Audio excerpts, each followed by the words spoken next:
I promise y'all, I do not do too much when it comes to my brows. But a little backstory, I did get them microbladed about 3.5 years ago, so the shadow is still there. And maybe that's what helps eliminate the products that I have to use. But either way, my natural brows are very thin, and you can see that they don't even come up to where it's suggested that they should be. So with that being said, I use the e.l.f. Brow Lift. I tried other products for a while, and I just don't like how they left my brows looking, so I had to come back to home base. But I take a little spoolie, bent obviously, and then I just dip it into the brow gel, making sure that all angles are covered. And then I start by brushing the hairs down. Now, this is not when you start to act shy. This is not when you are light-handed. You really want to go in and get that product on the inside of the hairs, because the idea is that when you are ready to push the hairs up, they will have something to lock onto. You do have to apply a little bit of pressure, but you just brush them up in the direction that they naturally grow. So like straight up in the front and then up and out as you move towards the arch. Now let them sit. Now doing the other side.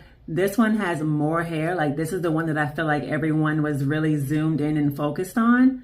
But again, you just brush the gel in the inside of the hairs and then you push them up in the direction that they grow, up and out. Now, some people do like to keep their brows just straight like this, but me personally, I just feel like I'm left on scared. So I take the tip of the spoolie and I just graze the top of the hairs just to round them out. Just a nice little graze across the top. And then on our favorite side, just grazing the top just to round it out.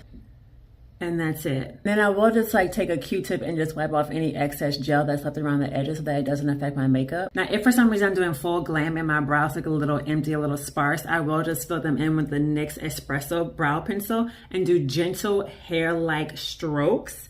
But mainly like in the back part, like in the arch, I kind of leave the front alone because the more you mess with the front, the more you look angry. And then sometimes if I'm not sculpting it with concealer, I will just like draw a little line at the bottom part. But for every single day, this is me. Hope that helped. Talk to me in the comments.